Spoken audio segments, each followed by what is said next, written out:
मी जाणार होतो रावसाहेब, पण ते आनंदात होतो. मला आणि बायकोला दोघांना बोलवलं होतं. लय आनंदात होतो. बायकोन 2 ड्रेस मला शिवलं होतं. आणि ते काय केम्ब्रिजला बोलवलं होतं. ती बायको आमची युट्यूबला रोज केम्ब्रिज टाकून बघायची. ती मला दाखवायची, इथं चहा घेऊ, इथं कॉफी. म्हटलं तू लिहून ठेव, गेल्यावर करू. मी इतका आनंदात होतो, त्या कडूनची भांडणं लागली. कुणाची? अमेरिका, इस्रायल आणि ती इराण. आणि माझा दौरा रद्द. इमानच उडत नाही म्हणे. मी अजून काळा पडलो.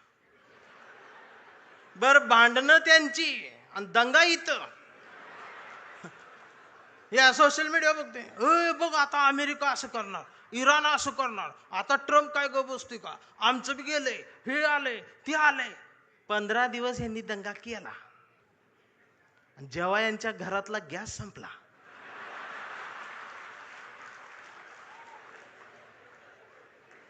त्यावेळेला बीकॉम झालेली बायको पहिल्यांदाच चुलीजवळ आली. तिला काय चूल पेटना. मैंने युट्यूबवर चूल बघितली. त्या युट्यूबवर याला फुकणी गावली. ह्यानं तिला फुकणी दिली. म्हटलं फुकाय, तर ती डोळ्यातनं बघायला लागली. म्हटलं फुकायचं आहे. मग ती अशी फुकायला लागली. सगळा धूर गेला डोळ्यात. मग तिनं अशी फुकणी याला फेकून मारली. याचा गुडगा फुटला. आणि मग ही लंगडत लंगडत ती गॅसची टाकी घेऊन चौकात आला. चौकात 4 किलोमीटरची लाईन. मग दिवसभर उन्हात थांबलं. फुटाफुटान पुढं सरकत गेलं. संध्याकाळी 5 वाजता याचा नंबर आला. आणि ती पुढं नंबर आल्यावर संध्याकाळी ती काउंटरवरची मुलगी म्हटली, डीएसी नंबर असेल तरच या. 45 दिवसानंतर बुकिंग होईल, 60 दिवसांनी मिळेल. याच्या लक्षात आलं 60 दिवस गुडगा फुटणार. त्यानं असं डोळं झाकलं, गार वाऱ्याची झुळूक आली. मग यो म्हटला, जगाला युद्धाची नाही, बुद्धाची गरज.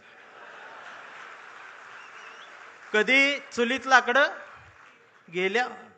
अहो, आमचं उपमुख्यमंत्री शिंदे साहेब सुद्धा टीव्हीवर पहिल्यांदाच नाव घेतलं. कधीच नाव घेतलं नव्हतं बुद्धाचं. ते सुद्धा पत्रकार परिषदेत म्हटले, जगाला युद्धाची नाही, बुद्धाची. बायकोन मला बघितलं, म्हणलं हे काय म्हणतात. मी बघितलं तर ते खरंच म्हणत होते, बुद्धाची गरज आहे. मग मी डोकसं खाजवत म्हटलं, ह्यांच्या बी घरातला गॅस संपलेला आहे म्हणलं.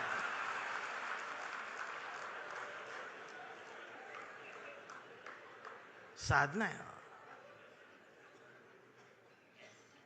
त्यासाठी. ही एक दिवस तुमच्या घरातल्या अब्रूला हात घालल ना, त्यावेळेला तुम्हाला आमच्या आठवणी येतील. खराचं प्रकरण ज्यावेळी टीव्हीवर आलं, महाराष्ट्र हादरला, त्यावेळेला महाराष्ट्राच्या मनात नाही तर अख्ख्या देशाच्या मनात एकच नाव आलं, डॉक्टर नरेंद्र दाभोळकर.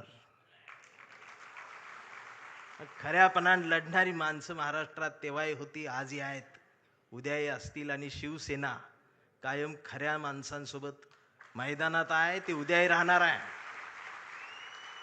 ही संपणार नाही. फक्त माझी विनंती आहे, मला दिसते बरं का, मला काय भविष्य कळत नाही, पण मला दिसते की लवकरच तुम्ही बी सत्तेत आहे. फक्त माझी विनंती साहेब एवढीच आहे, जेवढी गेले ती त्यातलं परत यायला बघत्याल. अजिबात नाही घ्यायची.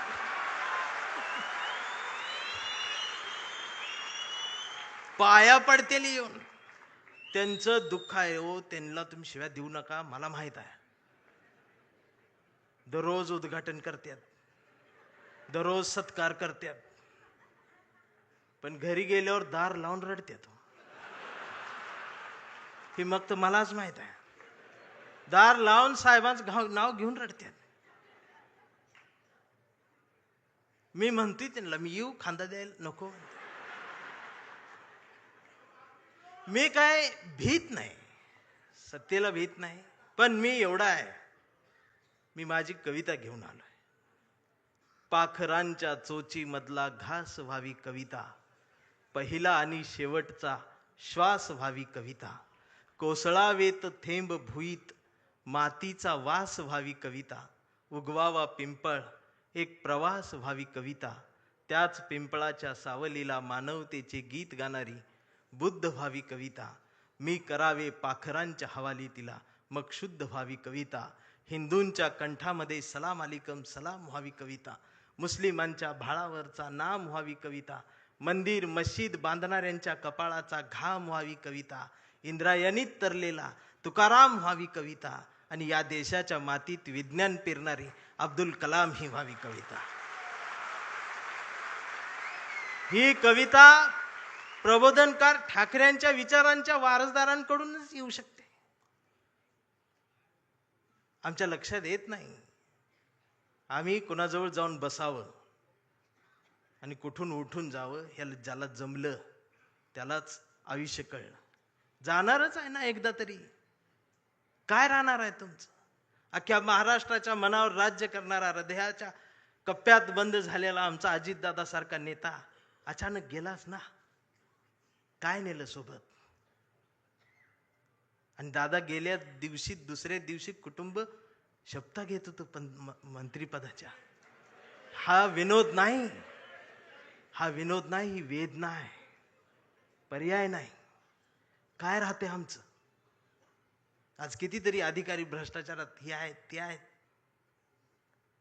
समोर एखादं वंचित पिचलेलं येतं ना, त्याच्यासाठी कुणाचाच फोन येत नाही, त्याच्यासाठी कुणीच फोन करत नाही, त्याच्यासाठी कुणीच दबाव टाकत नाही. जर अधिकाऱ्यांनो तुम्ही फक्त त्याला बसवून पाणी प्यायला दिलं आणि कुणाचाच फोन न येतात जर त्याचं काम केलं ना, तर संध्याकाळी स्वाभिमानाची झोप लागते. याचा विसर पडला म्हणून बाळासाहेब ठाकरे यांना कुंचला सोडून हे बोट उचलावं लागलं. प्रत्येक काळात बाळासाहेब कुठे येणार आहेत? त्यांचे विचार आहेत, आम्हाला ते घ्यायचं आहे. 40-50 वर्षापूर्वीचा जो शिवसैनिकाचा दरारा होता ना, तो दरारा पाहिजे मला परत मुंबईत आल्यावर. आवाज पाहिजे, त्याची नजर पाहिजे. छत्रपती शिवाजी महाराज, त्यांचं नाव घेऊन राजकारण. किती उंचीचा पुतळा, यावर तुमचं प्रेम. ती बी वाऱ्यान पडते आणि मग ती तुकडे होऊन पडतात आणि मग ही आमची लगेच रडते. महाराज, पुतळ्यात महाराजांना बघायची सवय लागली. हेच झालं ना आमच्या महापुरुषांच्या बाबतीत. अगदी 4-5 वर्षाસુધી महाराष्ट्रात सकाळ आली, शुभ शिव सकाळ, भगवा झेंडा आला असा. मी डोकसं खाजवत म्हटले, ही सकाळ कुठं आली? म्हणजे आता महाराज येणार, उठा, आपली सकाळ झाली. मी कुणाला तरी चिडवण्यासाठी होती. मग दुसऱ्यानं बघितलं, ते म्हटलं त्यांची झाली, आपली कधी? हे म्हटलं कर आपली. मग निळा झेंडा, शिव भीम सकाळ, 11 वाजता. शिव सकाळ, भीम सकाळ, शिव सकाळ, भीम सकाळ. मग तिसरा एक जागा झाला, म्हटलं आमची घ्या, पिवळा झेंडा, शुभ लहू सकाळ. या सकाळ आल्या कारण महापुरुषांच्या पुतळ्याजवळ मेंढरांची गर्दी वाढली. ही पुतळ्याजवळ वाढलेली मेंढरांची गर्दी जोपर्यंत पुस्तकांजवळ, विचारांजवळ येणार नाही, तोपर्यंत ह्यांना काय कळणार आहे? रात्रीचे 1:30 वाजता आमदार शिव्या देते फोन करून त्या प्रकाशकाला. मी ऐकली ती ऐकली. 8 मिनिटात 36 शिव्या आहेत. स्ट्राईक रेट काढला तर 400च आहे.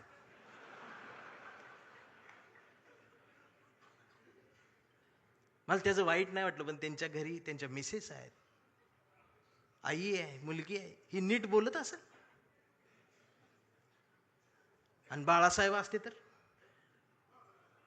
मातोश्रीवर बोलवून 400च्या स्ट्राईक रेट ना. बाळासाहेब नसले काय झालं? तुमच्या मनगटात तो विचार आहे ना, तो स्वाभिमान जिवंतच ठेवा. एक गरज आहे. आणि खरं सांगू आदित्य दादा, गावगाड्यावर, शहराच्या चौकात, झोपड्यांमध्ये एक हुंदका आहे, एक हंबरडा आहे, जो राम कृष्ण हरी माऊली म्हणत एखाद्या नव्या ठाकरेची वाट बघत बसलाय.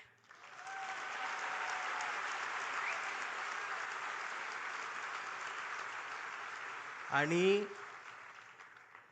ती पोकळी भरून काढण्याचं काम, भरीव काम आता तुम्ही करायला सुरुवात करावी. हा शिवसैनिकासोबत माझ्यातला भीमसैनिक सुद्धा तुमच्यासाठी मैदानात उतरणार. कुठपर्यंत आम्ही एकमेकांशी भांडत बसायचं? जर शिवाजीनगर मधून समतेचा आणि मैत्रीचा हात, जर माझ्यासाठी दोस्तीचा हात येत असेल, तर आंबेडकर नगर मधून माझा सुद्धा हात मैत्रीचा तुमच्यासाठी पुढे यायला पाहिजे. आणि हा देश संविधानाचा आहे ना, मी हिरव्यांचा आहे, निळ्याचा आहे, ना मी भगव्याचा आहे. मी भगव्याचा आहे. कुठल्या भगव्याचा? मी वारकऱ्यांच्या भगव्याचा आहे. मी बाळासाहेबांनी शिवसैनिकांच्या हातात जो भगवा दिलाय, मी त्या भगव्याचा आहे. मी तो भगवा घेऊन आलोय, पण त्याच्या सोबत मी या देशाचा तिरंगा सुद्धा आज घेऊन आलोय. आणि मला काय करायचं ती करा. या देशाच्या संविधानाला आणि तिरंग्याला जरी साधं नख लागायचा प्रयत्न जर कोणी केला, तर माझा ह्यो काळा रंग तुमच्यात मिसळून जाईल. आता ही भाषाच कळत नाही यांना, वैचारिकपणच राहिलं नाही. राऊत साहेब लगेच मारतेत, अंगावरच येते, शाईच टाकायला येते शाई. परवा एका कार्यक्रम सुरू करायच्या आधी ती DYSP माझ्याकडे आली, म्हटले भाषण करू नका. म्हटलं काय झालं? काही संघटना तुमच्यावर शाई टाकायला. मी म्हटलं मी लय लांब आलोय, करू देते. बाजूला ते कॉन्स्टेबल बघत होत माझ्यावर, ते हसायला लागलं मला बघून. म्हटलं काय झालं, का हसताय? तर म्हटले तुमचं तोंड काळ करणार आहे. मी म्हटलं साहेब बोलू दे 2 मिनिटं. तर ते म्हटले तुमच्या रिस्कवर बोलणार का? मी म्हटलं अहो आम्ही जन्माला येतानाच आमच्या रिस्कवर आलोय.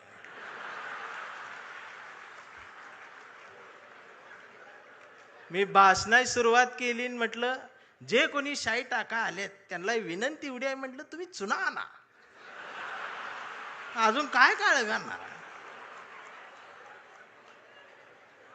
हे जी घसरण झाल्या आमच्या शहाणपणाची, मी या मराठी मातीचा सांगावा घेऊन आलोय तुमच्यासाठी की तुमची गरज महाराष्ट्राला आहे. आणि महाराष्ट्र फक्त तुमचा आहे.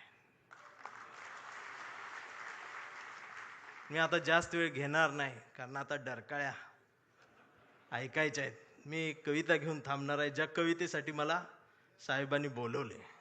त्या कवितेत तुडवा ऑपरेशन आहे. कविता आहे कांबळे. आता हा कांबळे कुठल्या एका जातीचा नाही, हा कांबळे भारतीय आहे, हा कांबळे मराठी आहे, हा कांबळे अस्मिता आहे, हा कांबळे स्वाभिमान आहे, हा कांबळे काय काय त्रास होत जातो त्याची कविता आहे. हा कांबळे शेंडीतून जानव्यातून मुक्त येऊन प्रबोधनकारांच्या जवळ आलेला आहे, फुलेशाह आंबेडकरांच्या जवळ आला, असा हा स्वाभिमानी आहे की आमचा कांबळे लय हुशार. हे कधीच नाही रडला, नुसताच कांडला करून.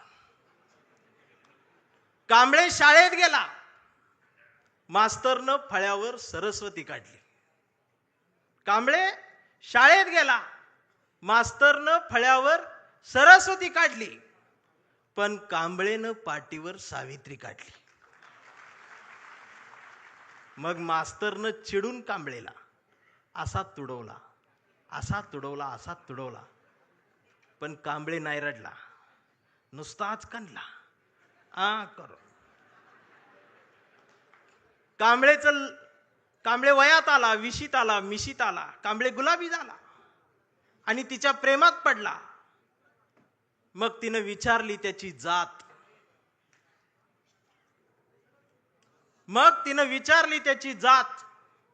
कांबळे म्हणाला, वेडे मी माणूस, माणूस माझी जात, प्रेमात कसली आली जात. मग माणूस माझी जात म्हटल्यावर तिनं बरोबर ओळखली जात.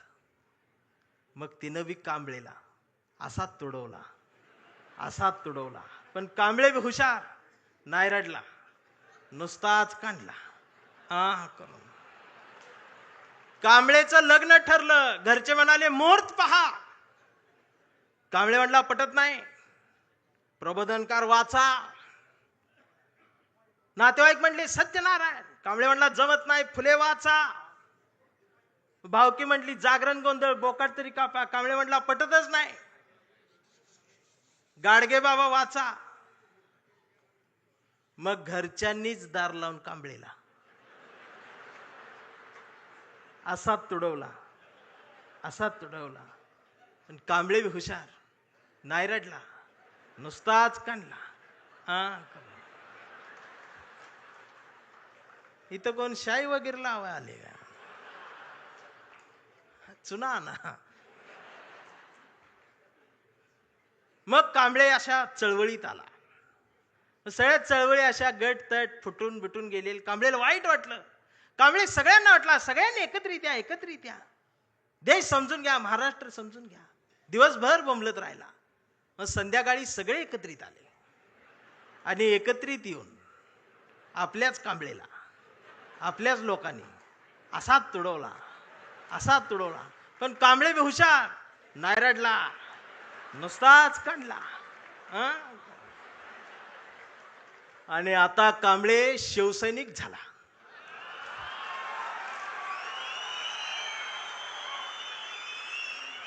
आता कांबळे शिवसैनिक झाला, शहाणा झाला,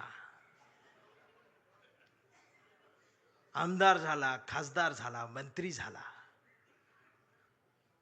मग त्याला फोडायसाठी सापळा रचला. त्याला बुलवून बुलवून घेतलं, कांबळे नाही गेला. तो ऐकत नाही म्हणून त्याला मग जेलमध्ये टाकला.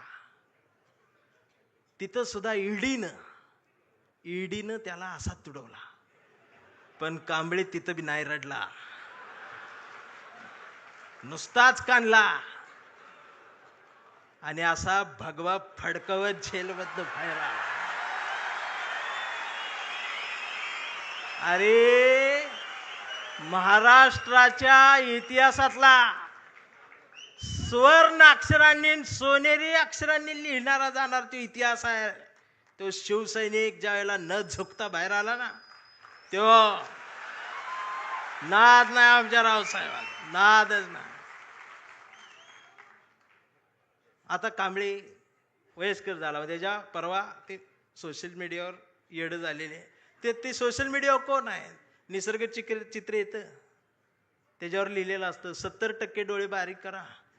हे बारीक करतात आणि त्याच्यात येतं स्वामी दिसले पाया पडते. तो 70% डोळे बारीक करून स्वामी बघणाऱ्यांची जमात वाढली साहेब. अजून 30% डोळे उघडे आहेत ना, ती सुद्धा पूर्ण बंद व्हायच्या आधी उघडा, नाहीतर खरात घरात घुसल. आणि असं बोलल्यावर मला मारते. परवा कांबळेच्या मुलानं मोबाईल बघत अर्धा डोळा बारीक करत कांबळेला विचारलं, डॅडा महाराष्ट्र म्हणजे काय डॅडा? स्वाभिमान म्हणजे काय डॅडा? प्रबोधनकार ठाकरे कोण होते डॅडा? फुले शाहू आंबेडकर कोण डॅडा? आणि शिवाजी महाराज खरंच जन्माला आले होते डॅडा? आता मात्र कांबळे पेटला. अरार म्हणला, गावभर पेरलं आणि घरातच नाही उगवलं. म्हणून त्यानं दार लावून पोरालाच असाच तुडवला, असाच तुडवला. पण चिरंजीव कांबळे हुशार, तो पण नाही रडला, तो दोनदा काढला करून.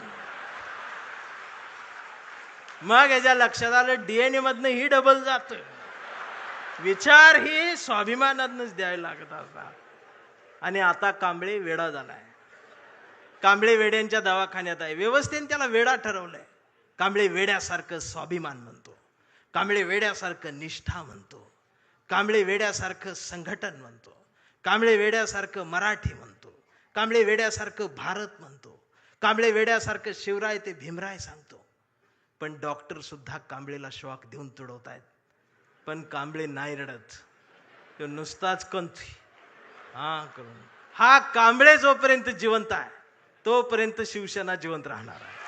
हा कांबळे जोपर्यंत जिवंत आहे तोपर्यंत बाळासाहेब ठाकरे, फुले, शाहू आंबेडकरी, मराठी माती, मराठी माणूस जिवंत राहणार आहे. एवढाच सांगावा घेऊन आलो होतो. जागर राहावा, दिवसा बी जागर राहावा, रात्री बी जागर राहावा. आणि पुन्हा तो दरारा मला पाहिजे. आणि आदित्य दादा, माझ्या कवठीमंकाळच्या मातीचं तुम्हाला सांगणं आहे की आता तुम्ही या मैदानात, म्हणजे तुम्ही तसं मैदानात आहेच, या माय मराठी मातीत ब्रँड म्हटलं जातं ना, ब्रँड, त्या ब्रँडला म्हणते शिवसैनिक, ओरिजिनल शिवसैनिक. थांबताना एवढंच म्हणेन, आभारांचे भार कशाला, सत्तेचे हार कशाला, मनात एक घरट बांधूया या शिवसेनेचं, या शिवसेनेच्या घरट्याला दार कशाला, झुळझुळत्या या बाळासाहेबांच्या झऱ्याला आपल्याही स्वाभिमानाचं पाणी देत राहूया. मिनमिनत्या या मासाहेबांच्या हृदयाच्या दिव्याला आपल्याही जगण्याचा उजेड देत राहूया.